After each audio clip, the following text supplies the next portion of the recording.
은혜 받으실 말씀은 하박국 1장 1절에서 2절과 3장 17절에서 18절 말씀입니다. 선지자 하박국의 묵시로 받은 경고라.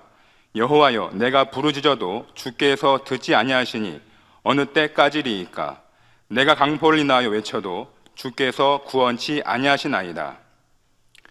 비록 무화과 나무가 무성치 못하며 포도나무에 열매가 없으며 감람나무에 소출이 없으며 밭에 식물이 없으며 외양간에 소가 없을지라도 나는 여호와를 인하여 즐거워하며 나의 구원의 하나님을 인하여 기뻐하리로다. 아멘. 사랑하는 당회장님을 대신하여 학생기록학교 교감이신 성하은 전도사님께서 하박국의 묵시라는 제목으로 말씀을 증거해 주시겠습니다. 샬롬 성가대와 니시 오케스트라의 찬양과 연주에 감사드립니다. 파워십팀의 특무에도 감사를 드립니다. 하나님은 과연 살아 역사하시는가? 그렇다면 세상에서 악인이 잘되고 의인이 고통받는 이유는 무엇인가? 왜 악인의 멸망이 속히 임하지 않는가? 하나님의 뜻은 어디에 있는가? 이런 질문은 오늘 살펴볼 하박국서만이 아니라 예레미야서와 시편 등 성경 곳곳에 등장합니다. 이처럼 하나님의 공의가 실행되지 않는 것처럼 보이는 현실, 머리로는 알지만 마음으로 받아들여지지 않는 일들에 대해 명쾌한 해답을 제시하는 책이 바로 하박국서입니다. 하박국이라는 이름을 처음 들으신 분들은 하박국이 뭐야? 하실 수 있겠는데요.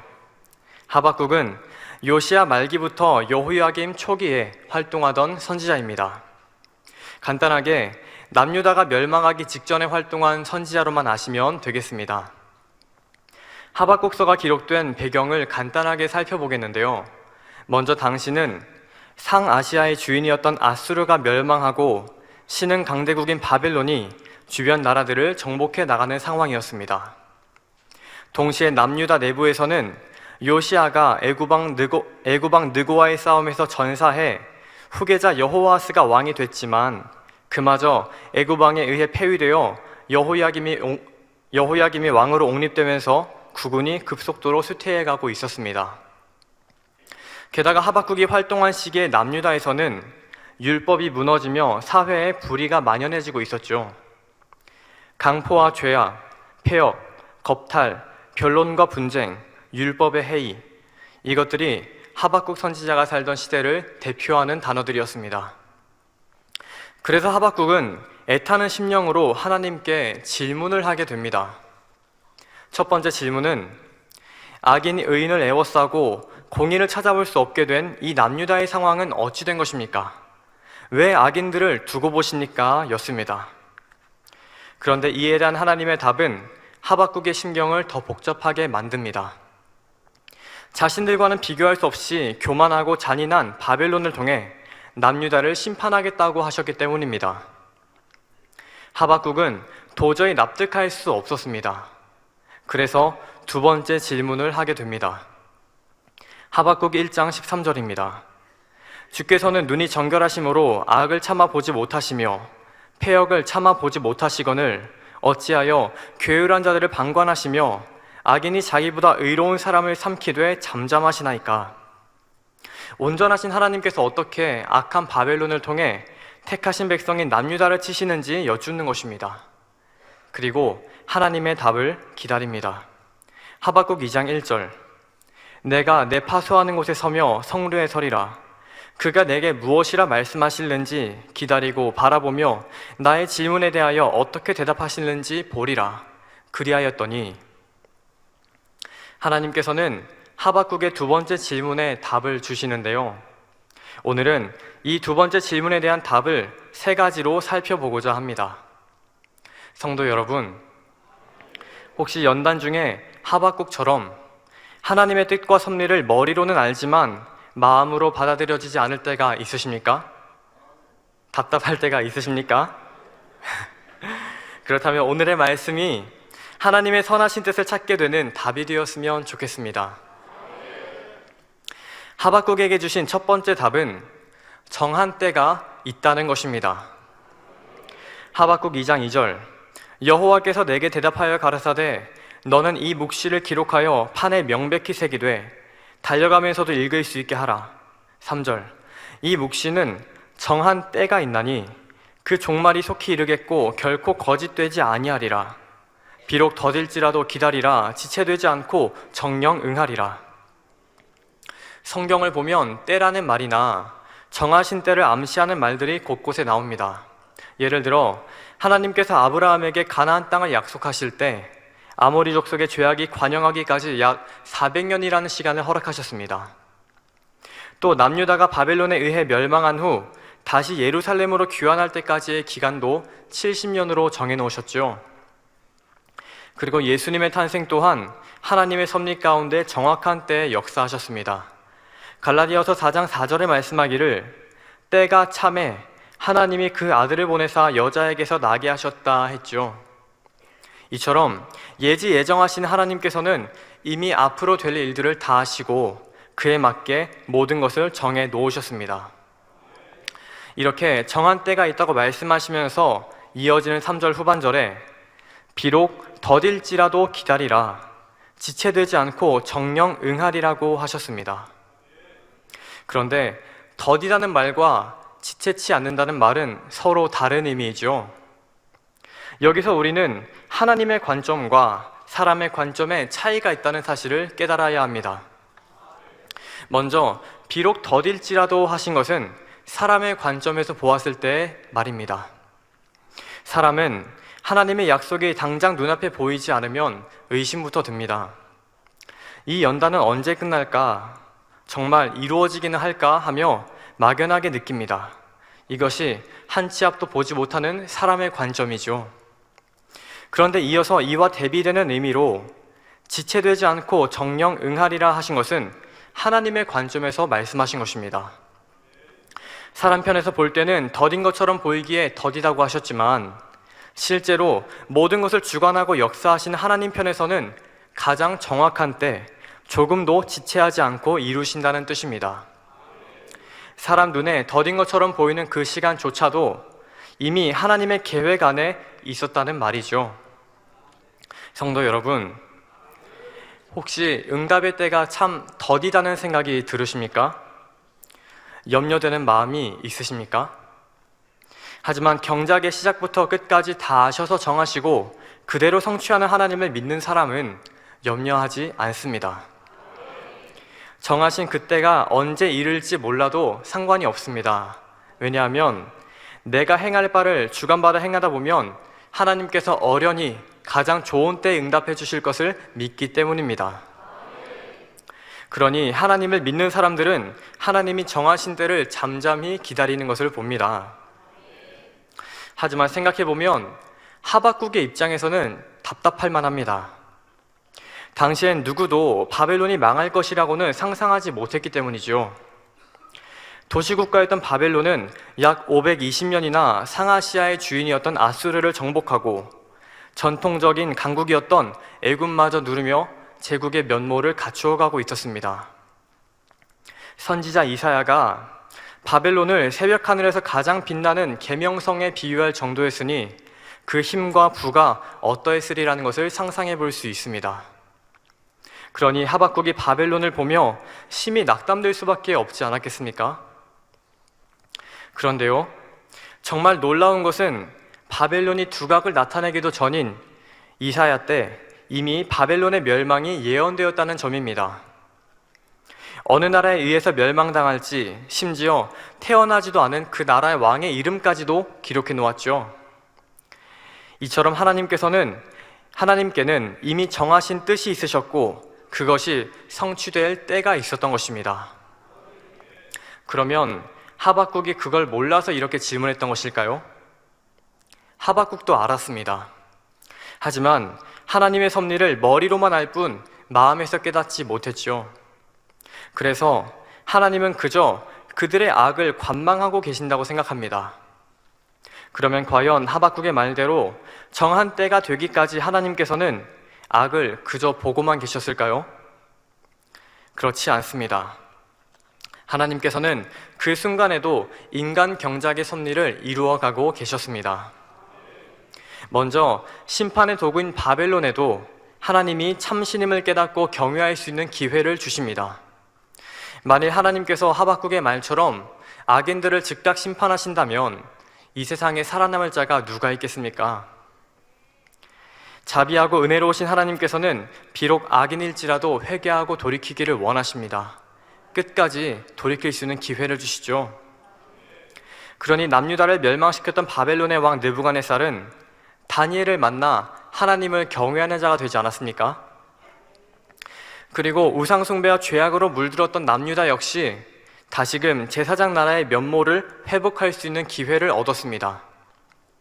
바벨론 포로기를 겪고 돌아온 유대인들은 에스라를 통해 율법 교육을 철저히 받게 되었고 율법을 생명처럼 지키게 된 것을 봅니다. 고난의 시간을 통해 정금과 같이 단련되고 하나님의 소중함을 중심에서 깨닫게 되었습니다. 결국 모든 것이 합력하여 선이 이루어진 것입니다. 그러면 이렇게 질문할 분이 계실 수도 있습니다. 정하신 때가 되기까지 의인들이 고난받는 것은 어떡합니까? 또 하나님 편에서도 손해가 아닐까요? 저도 그런 말을 주변에서 들었습니다. 지금의 시간이 축복인 줄은 알겠는데 굳이 이렇게까지 하셔야 하나? 이렇게 많은 희생을 치르고 복을 받으면 그게 진짜 복이라 할 수 있을까? 라고 질문을 받은 적이 있었습니다. 하지만 저는 이 말씀이 생각이 났습니다. 베드로전서 4장 12절 사랑하는 자들아 너희를 시련하라고 오는 불시험을 이상한 일 당하는 것 같이 이상히 여기지 말라. 불시험은 이상한 것이 아니다. 베드로가 이 서신을 기록할 때는 로마의 핍박이 극에 달할 때입니다. 매일매일 옆에 있던 동역자들이 하나 둘씩 사라집니다. 잡혀가는 것이죠. 핍박이 너무 심하다 보니 배교자도 많이 나왔습니다. 세상으로 돌아가기도 하고 유대교로 다시 개종하기도 했죠. 그러면 이런 고난이 없어야 했을까요? 그게 진정한 복일까요? 아닌 것을 아실 것입니다. 물론 그 시간을 통해 믿음에서 떠난 영혼도 많이 나왔습니다. 하지만 반대로 생명까지 내던지는 순교자들의 믿음을 보며 예수 그리스도를 믿게 된 영혼도 많이 나왔다는 사실입니다. 또 핍박을 통해 그리스도인들이 곳곳으로 퍼지면서 전 세계에 복음이 전파되는 길이 열렸습니다. 그리고 순교한 사람들도 끝까지 믿음을 지켰으니 천국에서 영원한 영광을 얻게 됐죠. 그러니 무엇이 진정한 복이겠습니까? 하나님은 결코 손해를 보시는 분이 아닙니다. 성도 여러분, 하나님은 실수하지 않으십니다. 하나님의 정하신 때는 모든 것이 합력하여 선이 이루어지는 때입니다. 시계에는 정교한 톱니바퀴들이 많이 있는데요. 모든 톱니들이 정교하게 맞물려 단 0.1초도 틀리지 않은 완벽한 시각을 나타냅니다. 이처럼 하나님께서 허락하신 모든 상황들이 정교하게 복합적으로 맞물려 하나님의 섭리는 정확한 때에 이루어지는 것입니다. 그러니 하나님께서 어떤 연단을 허락하셨다면 그것은 반드시 필요했기 때문에 허락하신 것이며 거기에는 분명히 정하신 때가 있다는 사실을 믿어야 하겠습니다. 그리고 그 결과는 반드시 하나님의 영광으로 끝맺어집니다. 하지만 때로 이런 생각이 들지 않으십니까? 그렇긴 한데, 그런데, 알긴 알겠는데, 그래도, 점점점. 응답의 때가 언제인지 알려주시면 좋지 않을까? 그러면 확신 가운데 더 많은 일들을 준비할 수 있지 않을까? 라고 말입니다. 그런데요, 이렇게 때를 알려주지 않으신 것도 결국에는 하나님의 사랑에서 비롯되었다는 사실입니다.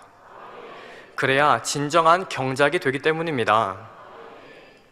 만약에 학생이 쪽지 시험을 치르는데 선생님이 답을 다 알려주시고 적으라고 했다면 어떨까요? 기분이 무지 좋겠지요? 네, 아닙니다. 그게 학생에게 무슨 유익이 되겠습니까? 물론 빨간 동그라미를 하나하나 세어보면서 자신감이 상승할 수 있을지는 모르겠습니다. 하지만 진짜 실력이 드러나는 때에는 부끄러움을 면치 못할 것입니다. 마찬가지로 하나님께서 연단이 끝내는 때를 미리 알려주시거나 순식간에 모든 문제를 해결해 주신다면 그때는 좋을지도 모릅니다. 하지만 거센 바람만 불면 넘어지고 자빠지는 약골 신앙이 되고 말 것입니다. 그러다가 응답이 더디거나 응답의 기미가 없으면 하나님을 원망하거나 불평하기도 하겠죠. 또 거저 얻은 축복에 대해 원수마귀가 송사하지 않겠습니까? 그러니 정하신 때가 언제인지 아는 것 자체는 그다지 중요하지 않습니다. 그러면 무엇이 중요할까요? 정하신 때를 알지 못할지라도 그 때가 되기까지 믿음으로 인내하고 기다릴 수 있는 중심, 변함없는 중심을 이루는 것이 중요합니다. 그래서 히브리서 10장 36절에는 너희에게 인내가 필요함은 너희가 하나님의 뜻을 행한 후에 약속을 받기 위함이라 하고 말씀하셨습니다. 이처럼 환경에 상관없이 변함없는 중심으로 인내하는 사람이야말로 진실한 사람이며 하나님이 인정하시는 의인이라는 사실입니다. 이런 중심만 이룬다면 어떤 시험지를 받을지라도 100점 만점을 받을 수 있겠습니다. 하박국은 하나님이 정하신 때를 알 수 없었기에, 하나님의 뜻을 깨닫지 못했기에 그토록 답답해했습니다. 하지만 정작 하박국의 마음에 평안함을 준 것은 그 때가 언제인지, 어떻게 역사하실지가 아니었습니다. 때를 정하신 하나님에 대한 믿음이었죠. 이 믿음에 대해서는 하나님의 두 번째 답인 의인은 믿음으로 말미암아 살리라에서 살펴보겠습니다. 그렇다면 이런 하박국과 비교하여 우리의 모습은 연단 중에 과연 어떤 모습이었습니까? 연단을 허락하신 아버지 하나님의 뜻을 깨달아 마음 중심에서 기뻐하고 감사하셨는지요? 아니면 하박국처럼 어찌하여 이런 일을 허락하신 것입니까? 하며 답답해하고 탄식하셨는지요? 연단 중에도 모든 것을 하나님께 맡기니 마음이 평안하셨습니까? 아니면 불안하고 초조해하며 근심 걱정 가운데 살아가셨습니까?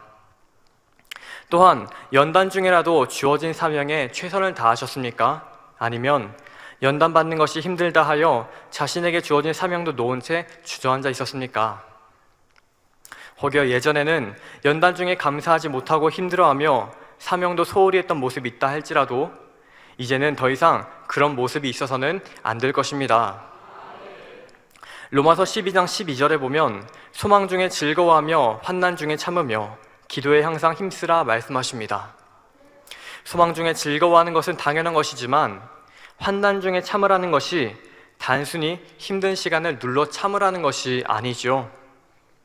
그냥 무조건 참는다고 해서 연단이 끝나고 축복이 오는 것은 아니기 때문입니다. 하나님께서 어떤 연단을 허락하셨을 때에는 그것을 통해 이끌기 원하시는 수준이 있습니다. 그러므로 우리에게 어떤 연단이 왔을 때는 내게 왜 이러한 연단이 왔는지 그 원인을 깨닫고 발견해야 하는 것이며, 그래서 하나님께서 원하시는 모습으로 변화되기까지 믿음으로 인내하며 승리해 나가야 하는 것입니다.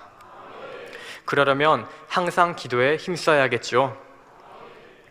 사랑하는 성도 여러분, 하나님께서 정하신 때가 되면 지체되지 않고 모든 연단이 끝이 날 것입니다. 그것을 정말 믿는다면 연단의 시간을 기회로 삼아야죠. 허락하신 때가 지나 하나님께서 각 사람의 공력대로 갚아주실 때 나도 더 기도할 걸, 더 충성할 걸, 더 변화될 걸 해도 이미 지난 일입니다. 한번 지나간 시간은 다시 오지 않지요. 얼마나 안타깝겠습니까? 그러니 하나님의 정하신 때가 있음을 믿고 그때까지 인내를 온전히 이루어야 하겠습니다. 하박국에게 주신 두 번째 답은 오직 의인은 믿음으로 말미암아 산다는 것입니다. 하박국 2장 4절에 보라, 그의 마음은 교만하며 그의 속에서 정직하지 못하니라. 그러나 의인은 그 믿음으로 말미암아 살리라 하셨습니다. 의인은 믿음으로 말미암아 산다고 하셨는데 여기서는 믿음으로 말미암아 사는 의인의 특징 두 가지를 살펴보도록 하겠습니다. 먼저 믿음으로 사는 의인은 행악자로 인해 불평하지 않습니다. 이는 모든 것이 하나님의 손에 달려있음을 전적으로 믿고 의지하기 때문입니다. 악인들이 악을 행할지라도 그조차 하나님의 허락하심 안에서만 이루어진다는 사실을 믿는 것이죠. 그런데 본문의 하박국은 패역한 바벨론에 의해 남유다가 심판받는 것을 차마 볼 수가 없었습니다. 하박국 1장 13절 후반절에 어찌하여 괴율한 자들을 방관하시며 악인이 자기보다 의로운 사람을 삼키되 잠잠하시나이까 했습니다. 어째서 악인들을 심판치 않으십니까 하며 불평하는 것이죠. 그러면 믿음으로 사는 의인은 행악자를 대할 때 어떤 모습일까요? 요셉의 고백을 통해 살펴보겠습니다. 창세기 45장을 보면 요셉이 형들 앞에 자신을 드러내는 장면이 나옵니다. 요셉을 판 것으로 근심하고 한탄하는 형들을 향해 요셉은 다음과 같이 말합니다. 7절에서 8절에 하나님이 큰 구원으로 당신들의 생명을 보존하고 당신들의 후손을 세상에 두시려고 나를 당신들 앞서 보내셨나니 그런즉 나를 이리로 보낸 자는 당신들이 아니오 하나님이시라. 성도님들께서도 내가 만일 요셉이었다면 형들을 어떻게 대했을까 한번 생각해 보시면 좋겠습니다. 요셉에게 감정이 조금이라도 있었다면 어땠을까요? 형들을 박해하지는 않는다 해도 겁이라도 주고 싶지 않았을까요? 그만한 권세가 있으니 말입니다. 형님들, 어서 오시게. 내가 이날이 오기를 13년이나 손꼽아 기다려왔지. 형들이 나를 은 20개로 판 그날을 한순간도 잊을 수가 없었어. 이제 앞으로 잘 살아남아 보시게 하며 형들을 두려움에 떨게 했을지도 모릅니다.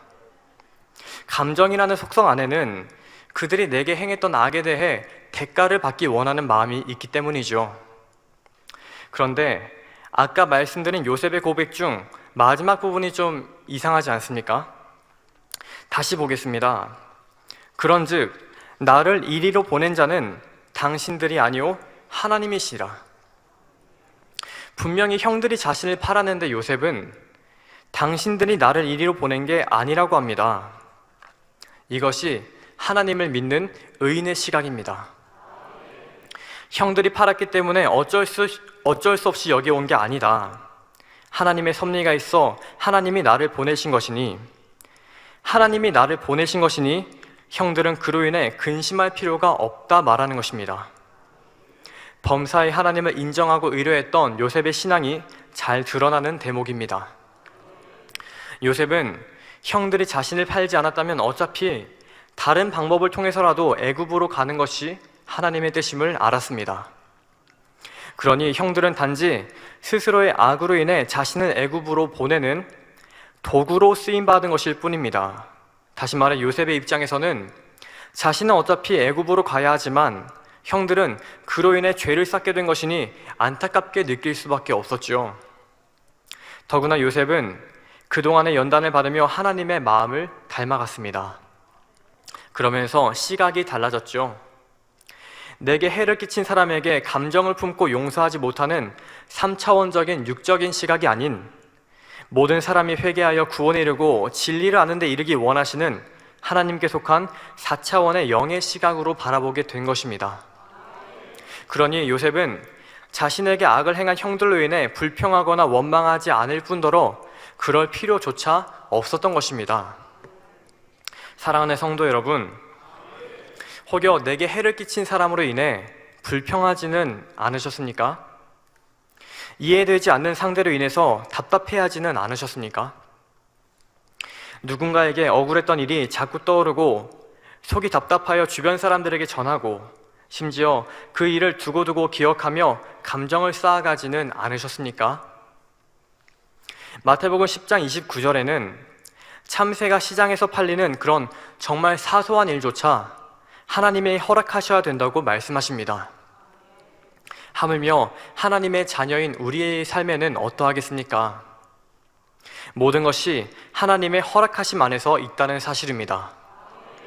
그것을 진정 믿는다면 시편 37편 1절에 행악자를 인하여 불평하여 하지 말며 불의를 행하는 자를 투기하지 말지어다 하신 대로 악을 행하는 사람이나 내 상식으로 이해되지 않는 사람을 인해서 불평하고 답답해할 필요가 없습니다. 오히려 이 일을 허락하신 하나님의 선하신 뜻을 찾아갈 수 있어야죠. 그 사람은 나를 연단하시기 위해 허락하신 도구다 생각하며 나를 발견하여 온전케 한다면, 그리고 그 사람을 긍휼히 여긴다면 하나님께서 얼마나 기뻐하시겠습니까? 그런데 혹여나 그러지 못하고 그들이 잘못되기 원하는 생각이 들었다면 얼마나 선하지 않은 마음인지 돌아볼 수 있어야 하겠습니다. 이 모든 상황을 허락하신 하나님을 믿어야 합니다.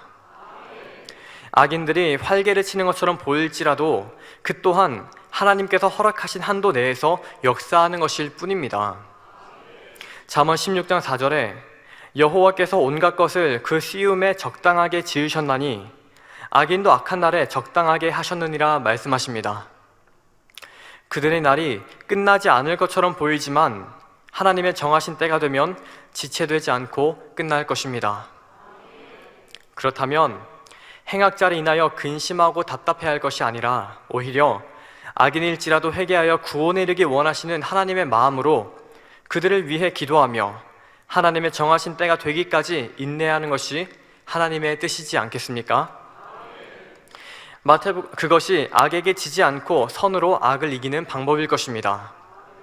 그러니 마태복음 5장 44절의 말씀처럼 원수까지라도 사랑하며 우리를 핍박하는 자를 위하여 기도할 수 있어야 하겠습니다.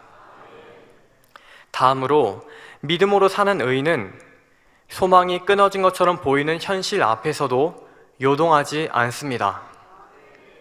하박국 1장을 보면 하박국이 행악자로 인해 부르짖었으나 주께서 듣지 않으셨다 했습니다. 그 후 답을 주시긴 했지만 남유다에 비해 더 큰 죄인인 바벨론을 일으키겠다는 어마무시한 말씀을 들으니 소망이 끊어지는 듯 했습니다. 하박국의 마음이 요동하게 된 것입니다. 그러면 의인의 두 번째 특징인 소망이 끊어진 것처럼 보이는 현실 앞에서도 요동하지 않는 모습은 과연 어떤 것일까요? 충성된 사원이었던 모세를 통해 살펴보겠습니다. 모세는 80세라는 적지 않은 나이에 출애굽의 지도자로 부름을 입었습니다. 젖과 꿀이 흐르는 가나안 땅으로 백성들을 인도할 사명을 받았죠. 그런데 백성들을 가나안 땅으로 인도하는 사명은 결코 쉬운 일이 아니었습니다. 하나님 편에서도 그들의 악행을 보다 못해 진노하실 정도였으니 말입니다. 그런 백성들과 함께 40년 동안 광야 생활을 하며 얼마나 많은 마음고생을 했겠습니까? 백성들의 돌에 맞을 뻔하게도 여러 차례입니다. 심지어 가족인 미리암과 아론마저 자신을 시기하여 비방하기도 했죠. 하지만 하나님이 주신 사명이기에, 그리고 모세 또한 가나안 땅을 소망했기에 40년을 믿음으로 인내했습니다. 풀포기 하나 찾아보기 어려운 광야에서 지내면서도 가나안 땅에 들어갈 소망을 잃지 않았죠. 드디어 가나안 지경 맞은편인 모압 평지에 도착했습니다. 모세는 하나님께 간구합니다.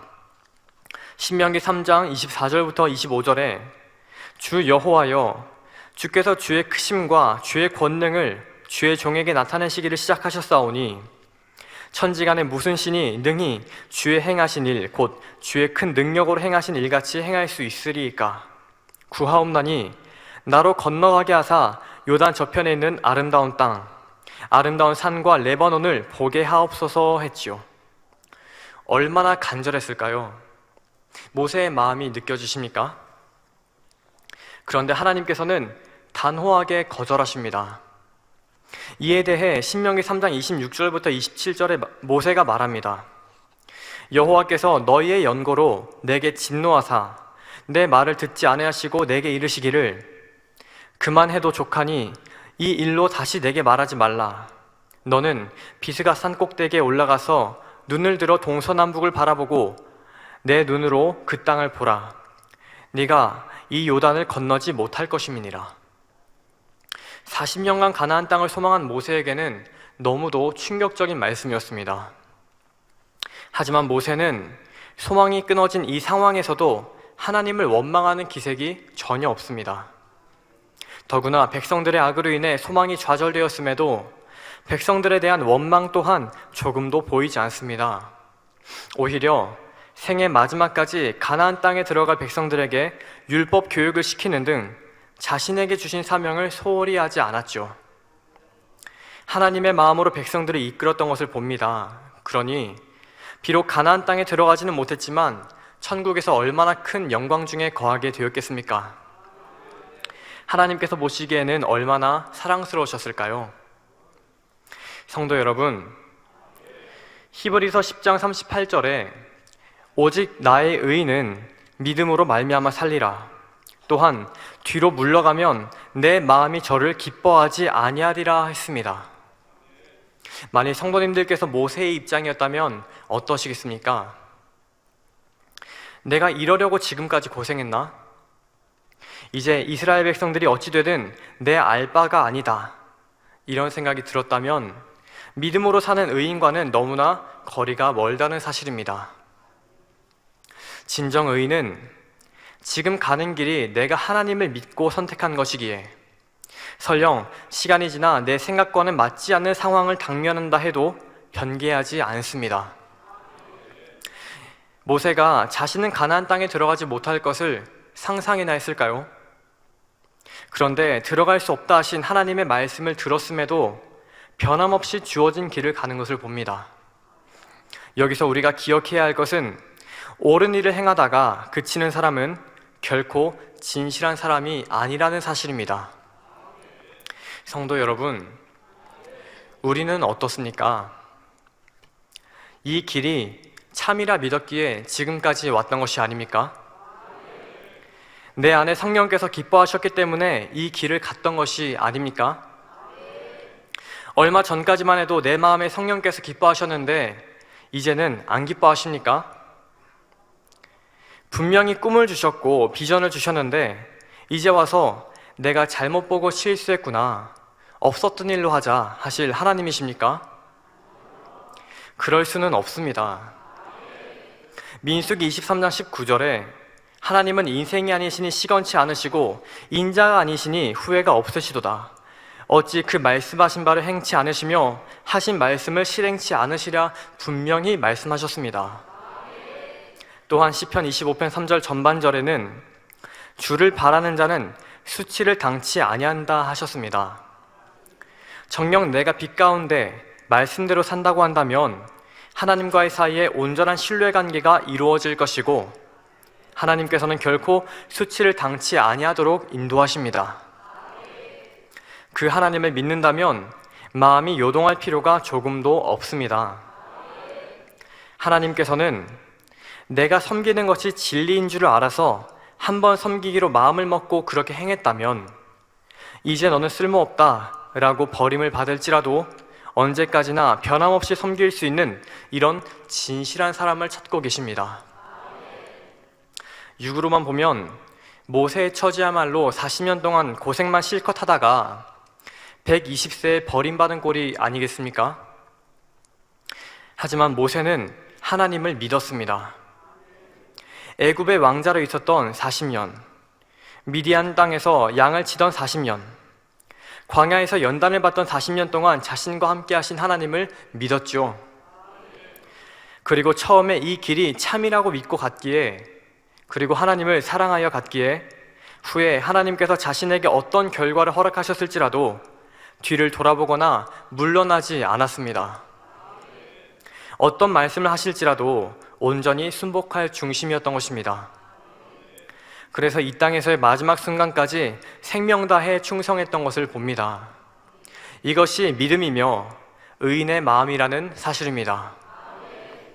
사랑하는 성도 여러분, 하나님께서는 행악자로 인해 불평하고 답답해하며 자신이 원치 않은 결과로 인해 마음이 요동했던 하박국에게 의인은 믿음으로 말미암아 살리라 말씀하십니다. 하나님께서 인정하시는 의인은 행악자로 인해 불평하지 않습니다. 또한 소망이 끊어지는 것처럼 보이는 현실 속에서도 마음이 요동하지 않습니다. 하나님을 믿으니 흔들리지 않는 것입니다. 그러므로 어떤 상황을 만날지라도 하나님을 믿는 믿음으로 말미암아 늘 평안 중에 거하는 우리 모두가 되어야 하겠습니다. 하박국에게 주신 마지막 세 번째 답은 모든 것은 여호와로 말미암는다는 것입니다. 하박국 2장 13절에 민족들이 불탈 것으로 수고하는 것과 열국이 헛된 일로 곤비하게 되는 것이 만군의 여호와께로서 말미암음이 아니냐 하셨습니다. 열국과 민족들의 흥하고 망하는 것이 다 하나님의 주관하에 있다는 말씀입니다. 선지자 이사야는 바벨론의 멸망을 예언했었는데요. 그 예언대로 철옹성과 같던 바벨론은 BC 539년 페르시아의 고레스 왕에 의해서 정복을 당합니다. 그래서 여기서는 하박국을 근심하게 했던 대제국 바벨론의 멸망에 관한 이사야의 예언들이 어떻게 성취되었는지 역사적인 내용을 토대로 간략하게 살펴보겠습니다. 먼저 이사야 13장 17절을 보겠는데요. 보라, 은을 돌아보지 아니하며 금을 기뻐하지 아니하는 메대 사람 곧 페르시아 사람을 내가 격동시켜 그들을 치게 하리니 하셨습니다. 은을 돌아보지 아니하며 금을 기뻐하지 않는다고 했는데 과연 그런 나라가 있을까요? 그게 바로 페르시아였습니다.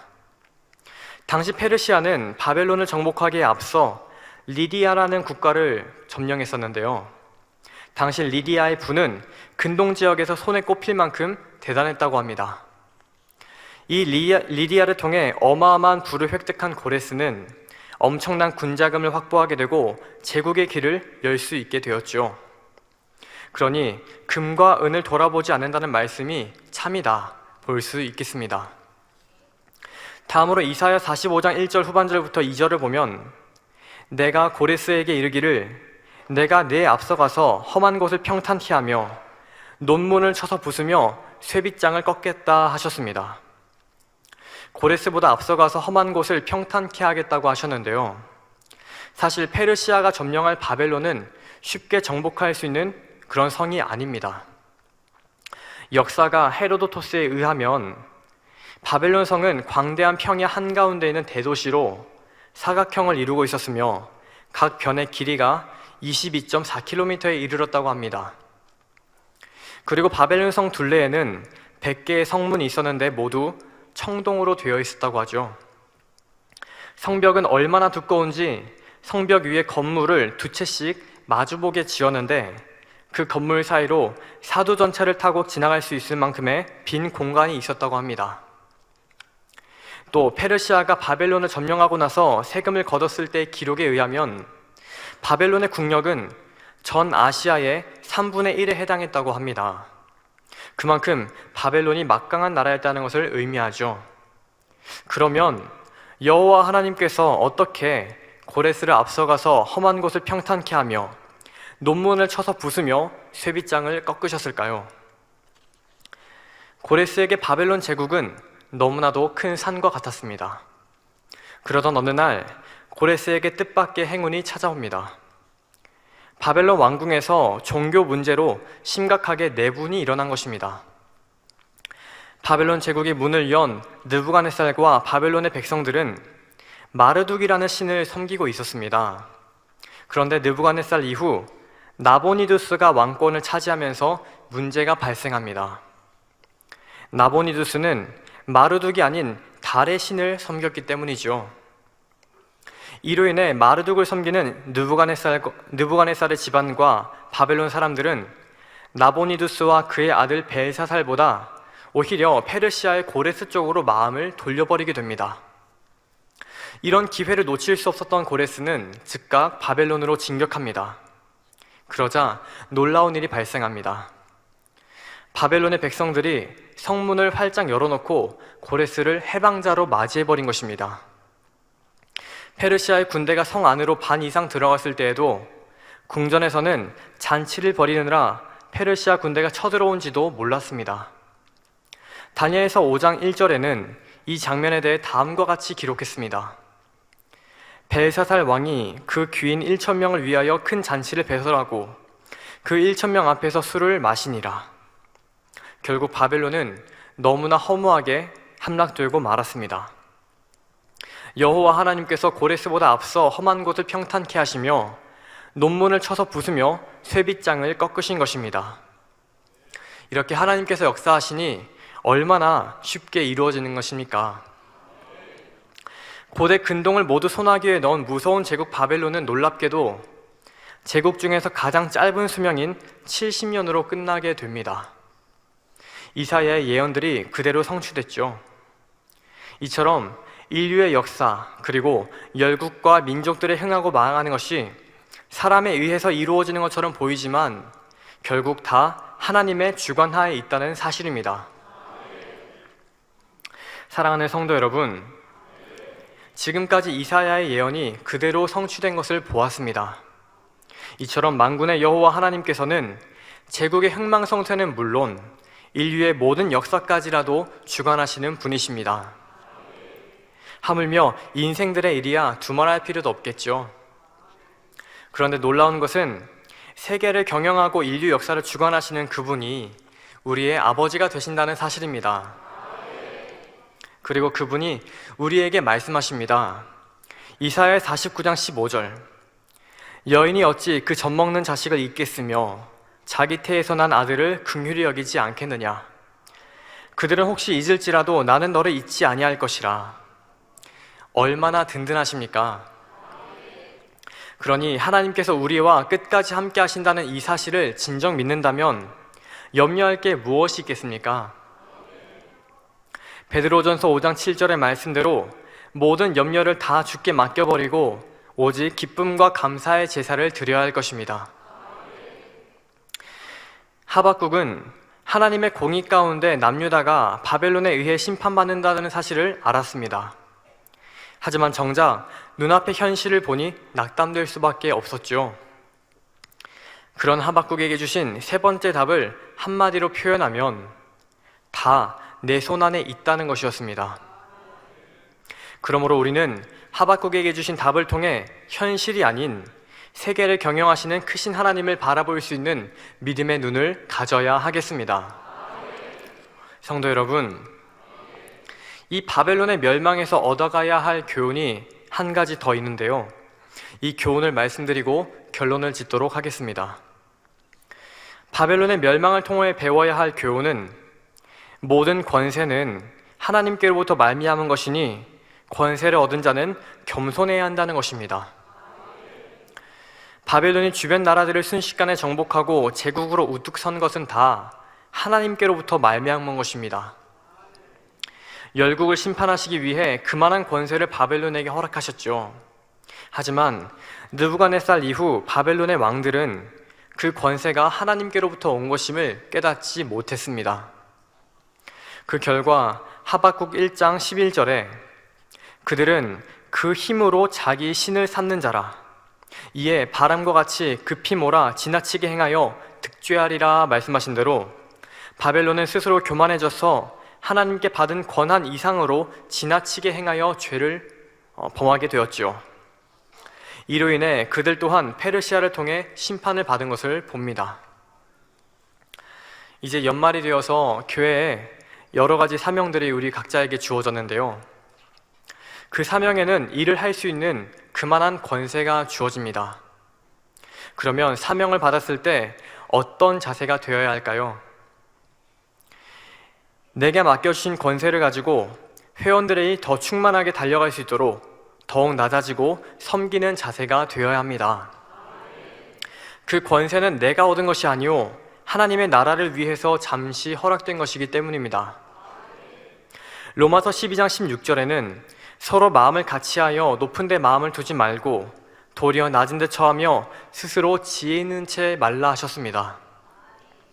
진정 낮아진 마음으로 사명을 감당하려면 함께 일하는 사람들의 말을 귀담아 듣는 것이 참으로 중요합니다. 소통을 해야 되는 것이죠.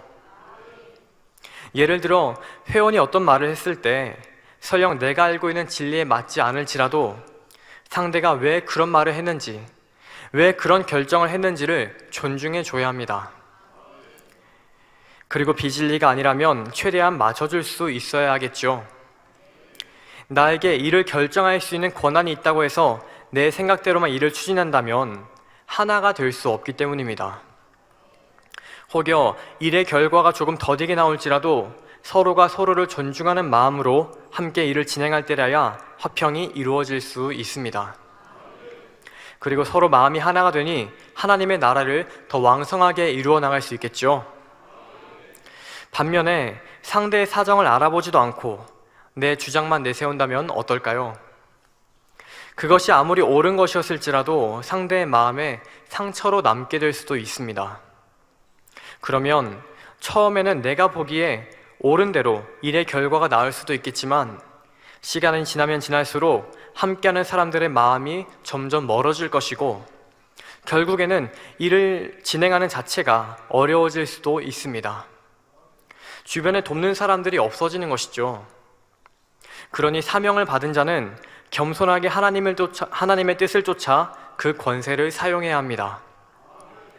우리 주님께는 천하 만물을 다스릴 권세가 있었습니다. 하지만 이 땅에서 오직 진리를 가르치고 영혼들을 섬기지 않으셨습니까? 또한 제자들의 발을 씻기시며 섬김의 본을 보여주셨습니다. 그렇다면 사명자일수록 더더욱 낮은 마음이 되어야 할 것이며 양무리의 본이 되기 위해 노력해야 하겠습니다. 그리고 꼭 교회에서 사명을 받으신 분들이 아니라 해도 사회에서 주님의 섬김으로 모든 사람들을 대해야 합니다. 그럴 때 세상에서도 빛과 소금의 역할을 감당할 수 있을 것입니다. 사랑하는 성도 여러분, 결론입니다. 앞서 살펴본 세 가지의 답을 들은 하박국은 찬양을 하기 시작합니다. 하박국 3장 1절에서 3절. 시기 온 옷에 맞춘 바 선지자 하박국의 기도라. 여호와여, 내가 주께 대한 소문을 듣고 놀랐나이다. 여호와여, 주는 주의 일을 이 수년 내에 부응케 하옵소서. 이 수년 내에 나타내시옵소서. 진노 중이라도 긍휼을 잊지 마옵소서. 하나님이 대반에서부터 오시며 거룩한 자가 바란 산에서부터 오시도다. 그 영광이 하늘을 덮었고 그 찬송이 세계에 가득하도다. 하나님의 심판을 듣고서 불평하고 혼란스러워했던 직전과는 전혀 다른 모습입니다. 하나님께서 바벨론을 통해 열국과 남유다를 심판하겠다 하신 말씀도 중심에서 수긍하고 있습니다. 다만 진노하신 중에라도 긍휼을 잊지 마시기만을 간절히 기도합니다. 그리고 마지막에는 더 놀라운 고백을 이룹니다. 하박국 3장 17절. 비록 무화과 나무가 무성치 못하며 포도나무에 열매가 없으며 감람나무에 소출이 없으며 밭에 식물이 없으며 우리의 양이 없으며 외양간에 소가 없을지라도. 18절. 나는 여호와를 인하여 즐거워하며 나의 구원의 하나님을 인하여 기뻐하리로다. 다시 말해 먹을 것도 마실 것도 그 무엇도 없는 더 절망적인 상황이 내게 닥칠지라도 나는 여호와를 인해 오직 기뻐하겠다는 것입니다. 그런데 이상하지 않습니까? 하박국이 당면한 현실은 아무것도 바뀐 것이 없습니다. 그러면 무엇이 바뀐 것입니까? 바로 하박국의 마음이 바뀌었습니다. 하나님을 향한 진정한 믿음이 하박국의 마음에 임한 것입니다. 현실은 그대로였지만 전능하신 하나님을 바라보게 되니 마음에 있던 근심과 걱정, 불안함과 답답함, 절망감 등 그 모든 것이 순식간에 사라지고 하나님을 향한 찬송만이 남은 것입니다. 사랑하는 성도 여러분, 저는 하박국을 정리하면서 한 문장이 떠올랐습니다. 하나님은 절대 실수하지 않으신다. 지금까지 만민을 이끌어오신 하나님, 여러분 개개인의 삶을 이끌어오신 하나님은 절대 실수하지 않으십니다.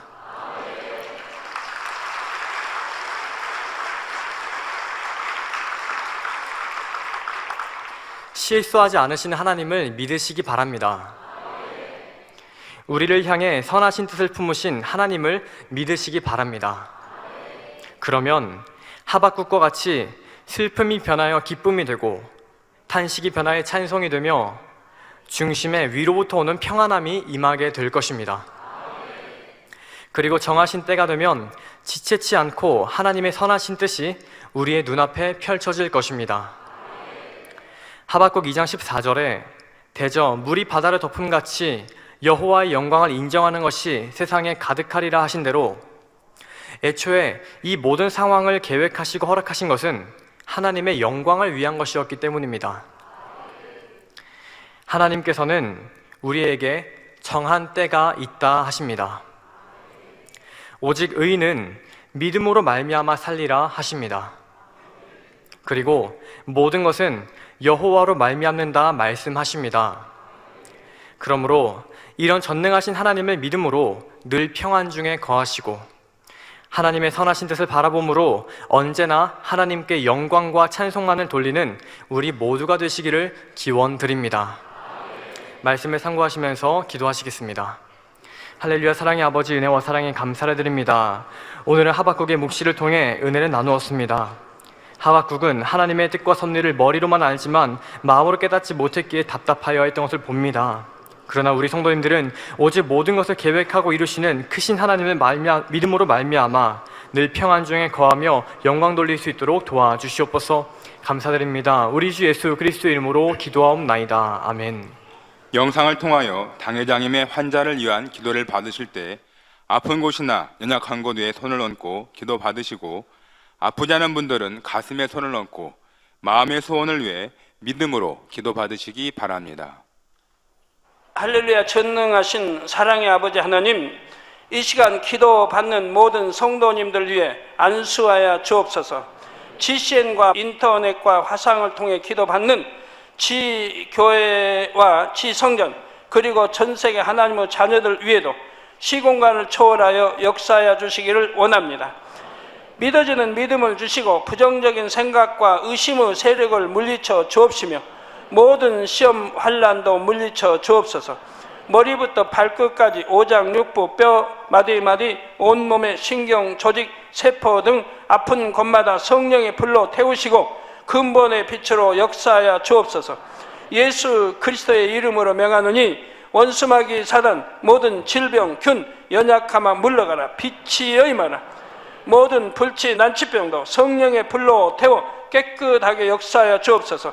말라리아를 비롯한 모든 풍토병도 물리쳐 주옵소서. 감기, 기침, 열, 몸살, 독감 등 각종 유행성 질병도 다 물러가라. 어떠한 유행성 질병 균도 틈타지 않게 지켜 주옵소서. 위암, 폐암, 간암, 유방암, 자궁암, 대장암, 피부암 등 각종 암과 에이즈, 백혈병, 뇌졸중, 고혈압, 저혈압, 심장병, 폐병, 위장병, 당뇨, 부인병, 피부병, 갑상선 질환과 모든 염증도 깨끗게 하여 주옵소서. 소아마비, 중풍, 관절염, 디스크도 온전케 하여 주옵소서. 요통, 두통, 신경통을 비롯한 모든 통증은 사라질지어다. 간질, 자폐증, 우울증, 조울증, 노이로제 등 모든 정신질환도 물러가라. 모든 마비된 것도 풀어지고 일어나 걷고 뛸지어다. 눈도 잘 보이게 하옵시고 귀도 잘 들리게 하여 주옵소서. 소경은 눈을 뜨고 기머거리는 들으며 벙어리는 말할지어다. 각종 사고 후유증도 깨끗게 하시고 부러진 뼈도 붙여 주옵소서. 화상 입은 것도 온전케 하옵소서. 화기야 물러가라. 열도 물러가라. 아버지 흉터도 나지 않게 역사해 주시기를 원합니다. 마약을 비롯하여 각종 약물과 독극물 중독도 깨끗함을 입을지어다. 죽은 신경과 세포가 살아나며 죽은 자도 살아나게 하여 주옵소서. 잉태의 축복도 주시기를 원합니다. 잉태 축복을 받으라. 예수 그리스도의 이름으로 명하노니 원수마귀 사단아 하늘 공중 곳에 잡은 악의 영들아 물러가라. 그의 사자들도 물러갈지니라. 이 땅의 악한 영, 더러운 영, 거짓되고 간사한 영, 이간질하고 미혹하는 모든 어둠들은 물러가라. 모든 흉악의 결박을 풀고 어둠아 물러가라. 빛이 여임하라. 아버지 하나님, 부르짖어 기도할 수 있는 능력을 주시고 죄를 버리고 성결될 수 있는 능력을 주옵소서. 영혼이 잘됨같이 범사에 잘되게 하시고 가정의 복음화도 이루어 주시기를 원합니다. 한 주간도 모든 사고와 재앙으로부터 지켜주시고 불통이 없는 형통한 삶을 살 수 있도록 축복해 주옵소서. 성령의 불담으로 천군 천사와 주님의 불꽃 같은 눈동자로 모든 하나님의 자녀들과 가정, 일터, 사업터를 지켜주시기를 원합니다. 학생들에게 지와 명철을 더하시고 공부도 할 수 있는 뜨거운 마음과 열정도 더하여 주옵소서. 마음과 생각을 세상에 빼앗기지 않도록 지키시고 하나님을 뜨겁게 사랑하는 학생들로 축복하여 주옵소서. 하나님의 자녀들이 먹으나 마시나 입으나 무엇을 하든지 하나님 앞에 영광 돌리는 삶이 되게 축복하여 주시기를 원합니다. 나는 하나님을 만났노라, 체험했노라, 응답 받았노라, 축복 받았노라, 간증하는 입술이 되게 역사하여 주옵소서. 아버지 하나님 감사합니다. 홀로 영광 받으옵소서. 우리 주 예수 그리스도의 이름으로 기도하옵나이다. 아멘. 涙の中おらる主、愛の主、それは命与える救いの